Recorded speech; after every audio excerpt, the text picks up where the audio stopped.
Welcome to Croomskie's Corner. I'm your host, Tyler Croome, and today we have Trevor Sprague on. He is the general manager of Cariboo Hockey. Welcome, Trevor. Thanks a lot, Tyler. Glad to do this with you. Well, it's really good to have you on. So we're going to start out easy. Where did your love for the game first start? Well, I think when I was young, my stepdad, Bob LePage, got me into hockey, him and my mom. Three young boys, and our father, Blair, passed away in a falling accident, and my mom got remarried to a great man. So we were lucky that way. And with three high-strung young kids, he's like, we got to get them to do something. So he got me into hockey, and I remember the first morning going to the rink. We put our gear on before just to make sure we had everything ready to go. And I think it took us about an hour and 15 minutes, and it was a 6 o'clock morning practice in old Kin 1. And we were up at like 4:30 trying to get everything on. And we figured it out. And I think in an hour I went around the ice twice. That's how much I was falling. And not a very good skater, I guess, at that time. And I come off crying, and my dad, Bob, kicked me in the butt and said, "Get back out there. I didn't get up this early to see you cry." So I guess there's comes from no crying in hockey, right? So and since then, I had the passion to play the game and play through Prince George Minor Hockey. Pretty happy to be an alumni from that organization. And then at 18 years old, got into coaching. Jeff Rowland was a big mentor for me on that side of it, and seeing that end of it. And I've been at the rink ever since. That's awesome. And so you mentioned you got into the game early. So what's the importance of getting involved in an organized sport as a young child? Well, I think you gotta look at it. Either parents are going to pay a lot of money for rehab and lawyers, or they're going to spend a lot of money on youth sports. So right. I think all youth sports, and including hockey, gives everybody a lot of structure, and it gives them accountability. It gives them time management. And if it's a team sport, you obviously get to be able to work within a team. If it's an individual sport, like skiing or something like that, and then at least you have that kind of an animal of an organization to give you that type of structure with those sports as well. Oh, definitely. And so I was looking through your employment history for, and you were scouting with the Portland Winterhawks. How did you get connected to the organization, and what was that experience like? Well, Gary Davidson just knew over, dealing with players and whatnot with Cariboo, back in the, early 2000s. And obviously he was into the BC Hockey League. He owned the Salmon Arm at one point, Silver Tips there, or Silverbacks. And then our relationship just over years talking, obviously builds, and you build a friendship. And when the new ownership went into Portland, and Mike Johnson, Travis Green went into there, and Kyle Gufferson as coaches, and Bardsley was there a long time too in Portland. He was the assistant general manager at the time, where he's in Kamloops now, the Blazers, as the GM there. Right. So Gary brought me into the fold, and we had a great run with those guys, and we won a championship, WHL championship there the one year, and got to go to the Memorial Cup in Saskatoon, which was awesome. The organization was outstanding right from the time they bring you in, either as a scout or a player, and you understand the expectations and where they want to go with the people that they have there, not just players but staff. So Mike Johnson and Travis Green obviously been good friends of mine over the last 15 years. And then Gary Davidson moved over to Everett, so he's the GM over there now. So a lot of good people went through that organization at that time, and I'm just glad I was able to be a part of it, and I learned a lot from everybody there. No, definitely. So, you get that experience with a world-class organization. How has that experience impacted you and your ability to run Cariboo Hockey? Yeah, and I think, and there's a lot of good coaches that I've worked with over the past, like even West Side with Mark Howell, now he's at UFC there in Calgary.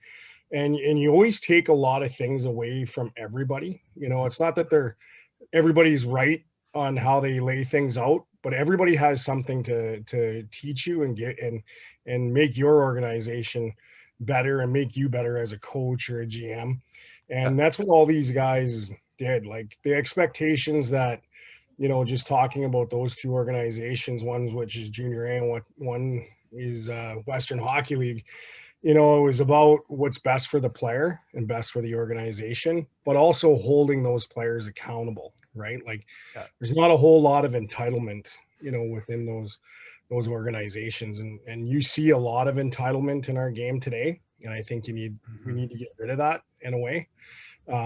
It's good to be confident and, go in and have good structure as an organization and make sure your players are developing and moving on to the next level. And that's what our job is. And all the coaches and scouts that I've dealt with over the years, there's a piece of every one of them that's in a part of Cariboo Hockey, right? And us going from the structure is there and it's built, and then our coaches are able to be, they're able to be confident in that structure, but also be creative within that structure. They don't really have to change a whole lot. They just need to come in and be creative within it and put their stamp on their team each year, right? And we went from one team, with Cariboo Canucks, Cariboo Cougars, and then now we're into 6 hockey teams, and we have the female group in with us as well over the last 2 years. So that's been interesting because that's something that I didn't have any experience in, as that side of it. So the structure that we built over the years on the male side is worked over onto the female side for the most part. Some few things there we need to change, obviously, but it's been a great experience, and the structure is good. So you kind of touched in a bit on your this on how this works, like the importance of coaches being familiar with the programs. So what do you believe is what makes up a successful development program? Well, I think with the structure that each coach brings, for like Merced obviously is a Bantam, being able to move those guys up, at that age group is where they really need to implement it. And just being a good person, dealing with your schooling, be accountable for the decisions that you make,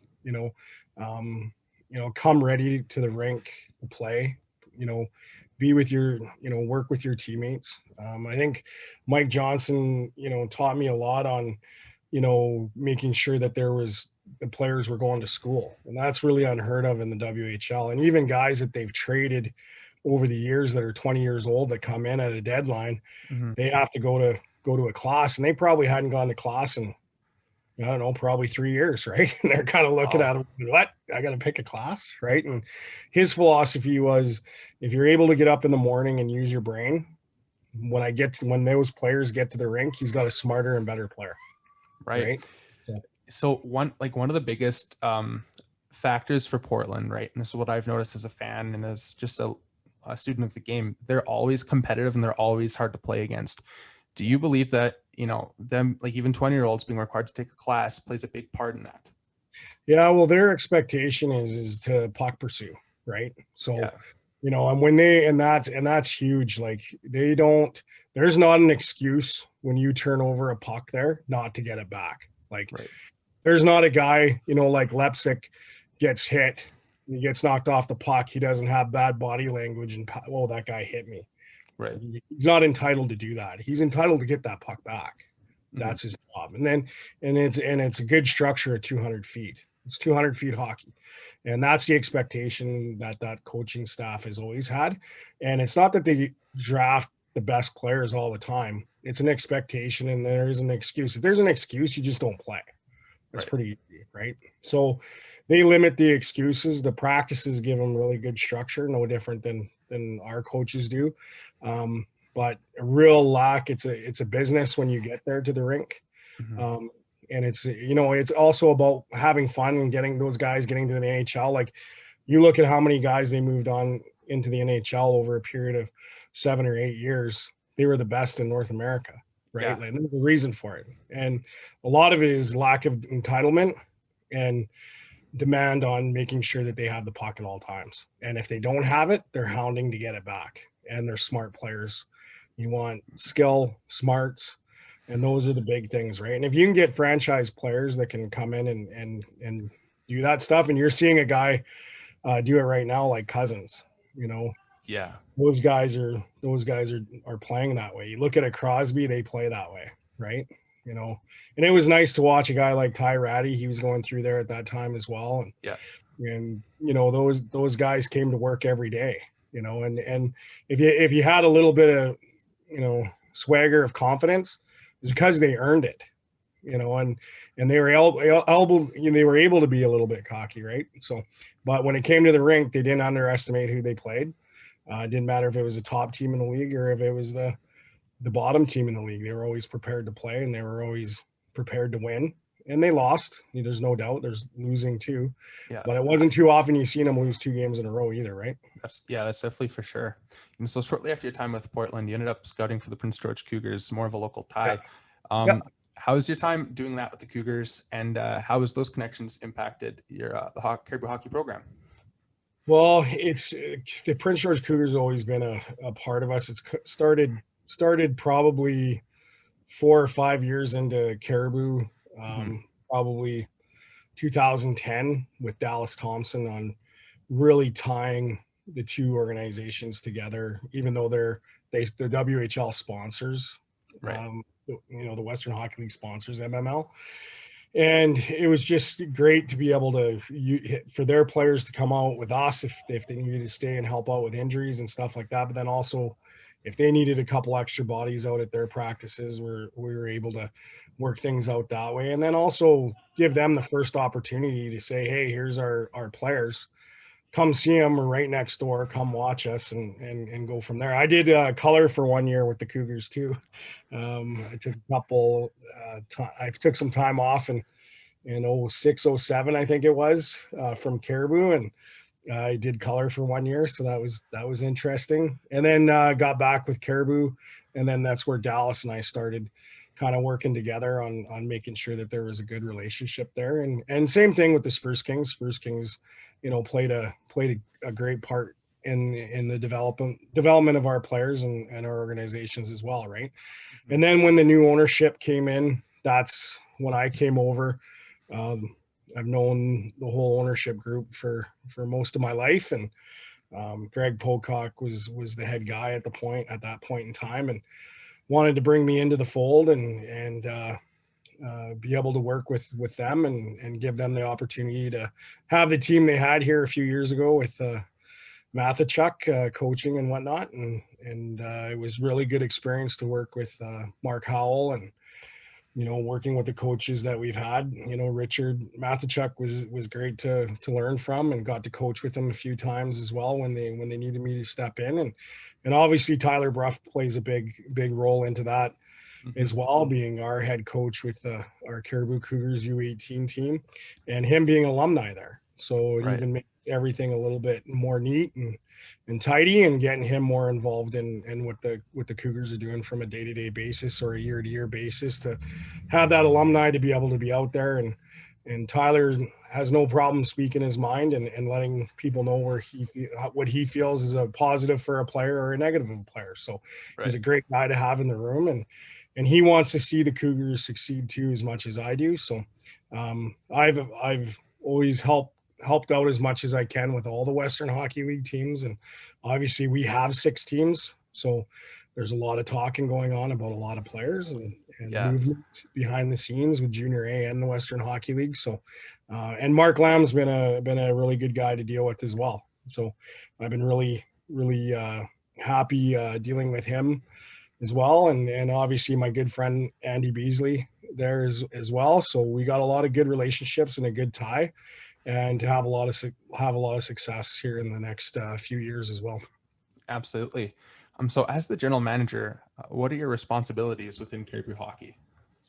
Well, general manager for all 6 teams. Like, I'm going to tell you, and everybody knows this, my wife helps me out a lot, like Jesse Sprague. I have, a full-time job selling fuel. I've got 6 teams to look after. And I think I think with the structure and everything that we put in place for the most part with Cariboo Hockey over 15 years, with our U18 team, it was easy for us to cookie cutter it, for our minor team, Mhm. double A teams, and then our Bantam double A and our Bantam triple A. And then we go, the last 2 years with the female team to be able to bring them into the mold and have two major midget teams that represent under Cariboo Hockey. And, my role is just to make sure that these guys, I'm putting coaches in place that are the best for our organization and our players. And they believe Yeah.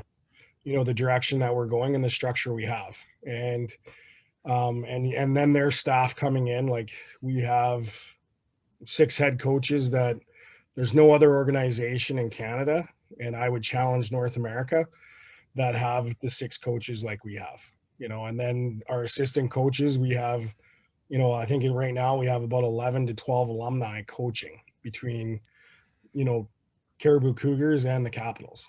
So that's a huge thing about saying about our organization, to make sure these people are coming back and working with our athletes, like somebody did for them, when they were playing here, right? So, and then just making sure we got all the support that we can for, billeting, making sure everything's running smooth on our media side. Caleb does a great job there with his group of men. And it's my job to be able to put a guy in there like that. I don't really like micromanaging as a GM. My expectations are, they know what my expectations are, and they go out and they do their job. Yeah. And if they don't do their job, then that's when I need to step in and say, okay, this is the direction that we need to go into, right? So Chase Astorino deals with all our off ice stuff when we get out of COVID or be able to get back into a gym. But for me, it's just making sure that the structure's there. We got good people. I deal directly with BC Hockey for all 6 teams. And the minor committee looks after our double A side.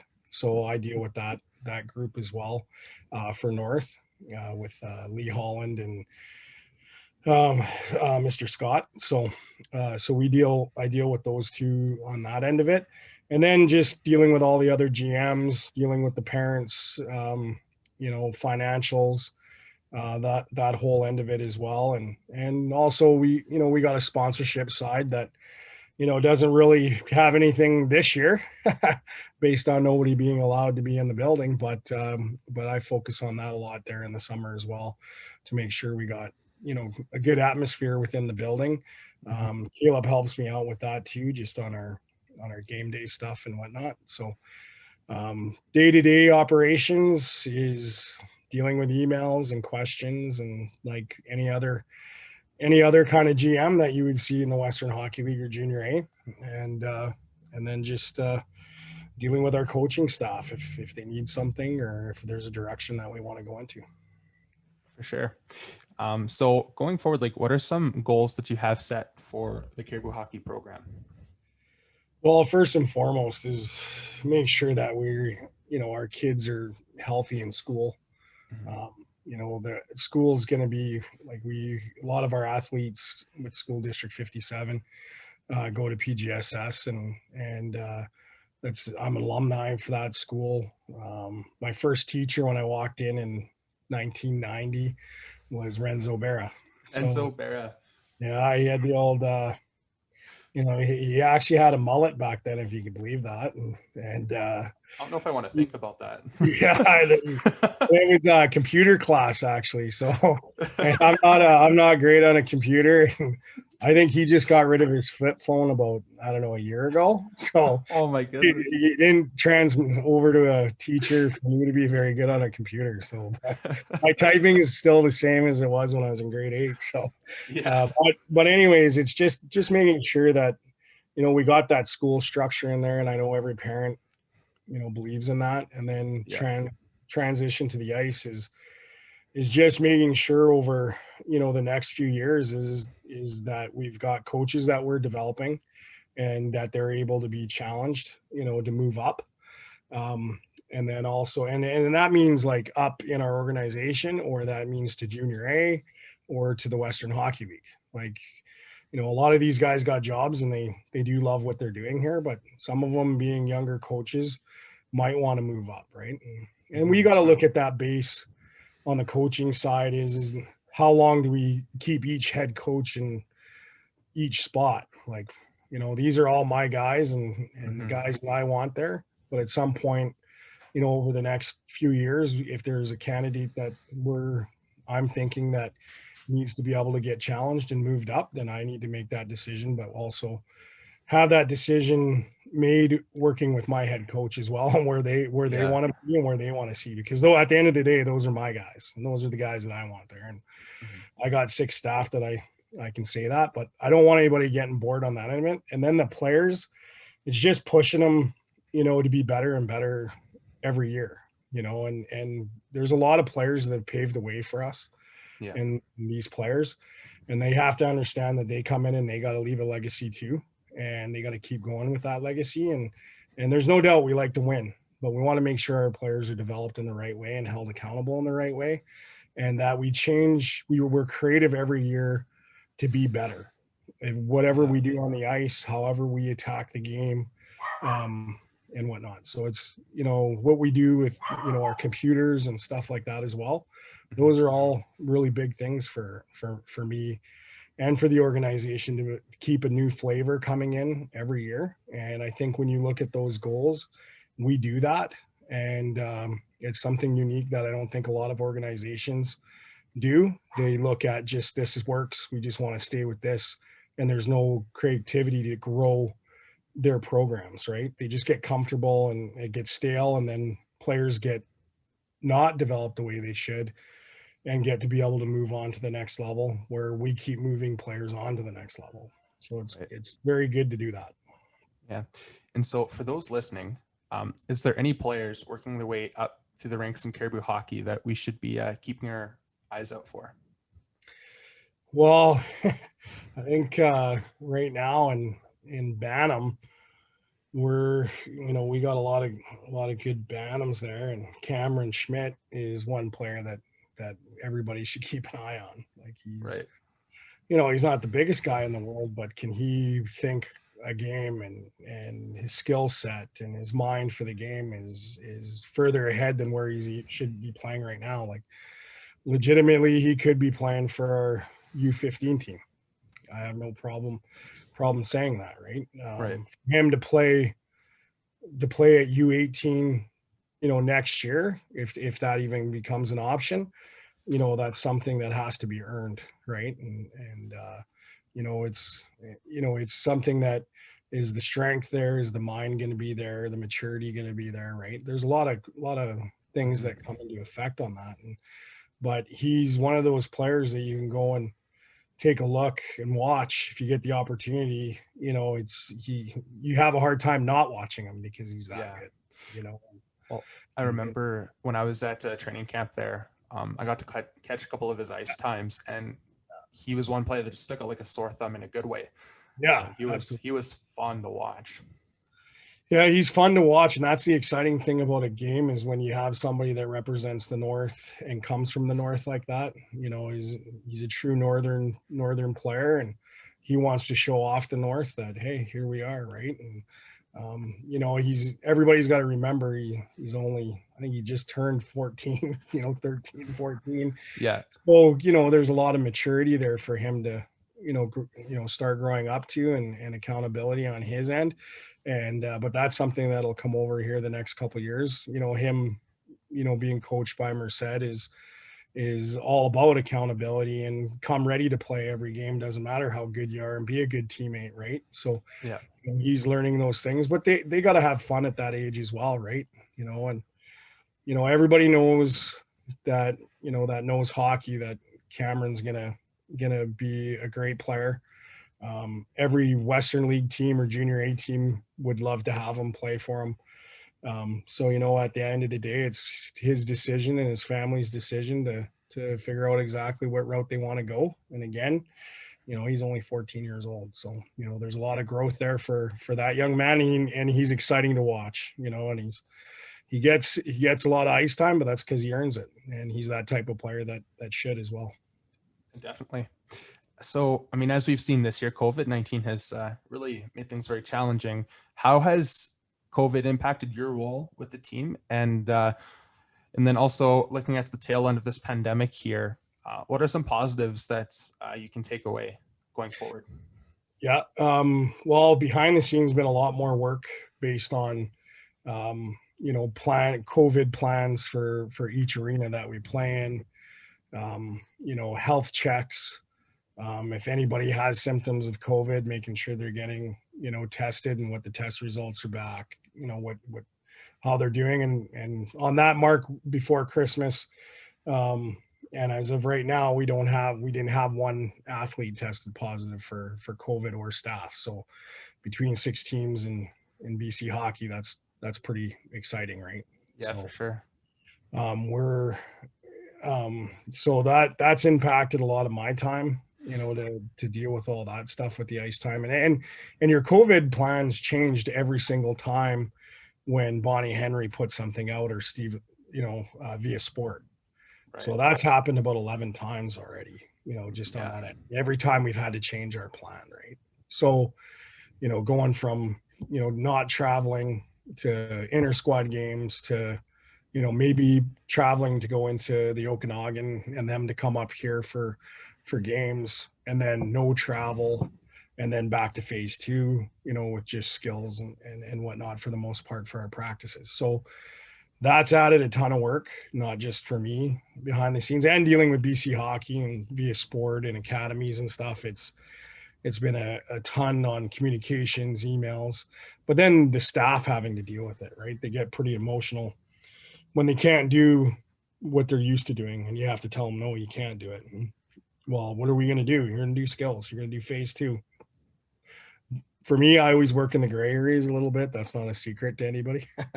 So, I don't think you got a lot of people that, you just got to just make sure it's the best for the player and that it's safe for the player, right? I think the positives coming out of COVID here for us is that our players and our coaches that have been working on skills understand where every player's skill is really good, or where there's a skill that they're not very good at.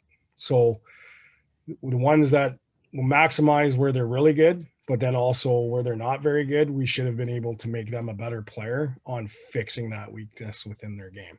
If that's a skill or even team tactic wise, I think you gotta be able to make our players better. Still, I know it's hard for the player to get motivated to go to the rink when they don't have a game scheduled yet, Yeah. but that's just the mindset, working with the coach to make sure that they understand there's going to be a light at the tunnel. But for our organization, we're probably the only ones in the country getting between 8 and 6 ice times a week. So Wow. it's a lot of ice. And That is, yeah. our municipality has been able to work with us. It was a bit of a slow start, obviously, with the summer. And then getting into it since September has been outstanding, or August. So our municipalities here have been really, really good. And then, you know what, we're doing our coaches are being positive, challenging the kids. I know Tyler Bruff's done a great job on doing some Zoom meetings with Manning and Hargis and Travis Green we just had on. So and guys, other alumni that we'll have over the next month or so. It's good for the coaches to have those interactions, but also the players. So those are some of the things that Tyler's brought in. I know Mario and Hayden James brought in the lady from the Dallas Stars there to build up some stuff for the female side of it and dealing with some of their alumni. So the coaches have been really creative on different kind of team builders that they can do within the structure of COVID. So I think our skill of our players is going to be higher, and where they were weak, we're going to be stronger. That's really good to hear. So for those listening who are still trying to, figure out which programs that they want to go to develop as a hockey player, why should they choose Cariboo Hockey? Well, when they're from the North, they should want to play for an organization that represents the North, right? Mm-hmm. We got guys that want to go somewhere else and not represent the North. Like represent the Lower Mainland or the Okanagan or something like that. But I think we do everything here that's the best for the player in school, off the ice, and on the ice. There's not another organization that tops what we do here, you know.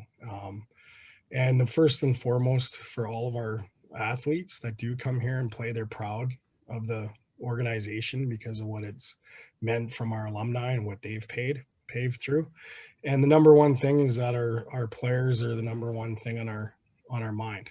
You know, Right. all of our staff have jobs, so they don't really get paid to, you know, coach hockey. So they're not worried about, you know, losing their job, you know, because they're not a good coach. They're, you know, they come here, they enjoy the game, and it's the player first. You know, it's not money first, and you know the player's not a, you know, is not a money grab, right? So at the end of the day, for our structure and whatnot, for what we have for all 6 teams, we do the best, and we represent the best, and we're proud to be where we're from. And I think that statement goes right from our coaching staff and through for our organization, right? So we're not going to make everybody happy. I understand that. We're not here to do that, but you got to take a look at the mirror and say, you know, do I want my athlete to represent where he comes from or not, right? So Absolutely. So those things for us are very important. Schooling, what we do off the ice, what we do on the ice. We've got good structure, we got accountability, and we've moved on a lot of players to, you know, the higher levels on what we're supposed to do. Yeah, that was really well said. And I like that you brought up that, you know, the coaches, you know, they have their full-time jobs and that this is something that that they do in their spare time. And I think to me that my biggest takeaway of that is that shows that they're invested in the game and in the program. Yeah. And I think that's huge. Well, they're fully invested into the players, right? Each player. So it's, you know, that's a huge thing. It brings a lot of character in, right? And the other part of it, because it is on their spare time, and it's a lot of time. Like, you know, you got to look at all our families as well. Like, you know, all our head coaches, all our, you know, assistant coaches, our managers, like they're taking a lot of time away to build people in Northern British Columbia, you know, and be able to move them on, right? So, you know, that says a lot on them, that they got the support from the families and that their families believe in what they're doing, right? So so it's about the player foremost, and making sure that our organization supports our coaches and moves everything forward. Definitely. All right. Yeah, that wraps up all my questions. You know, thank you for deciding to join me today, and I'll definitely love to have you on again going forward as well. Yeah, no problem. Thanks for the opportunity, and great show, and keep it going yourself. Good job. Awesome. Thank you. That was my interview with Trevor Sprague, General Manager of Cariboo Hockey. I hope you enjoyed it. I know I certainly did. And yeah, stay tuned on my Instagram page for updates on our next episode, and see you next week.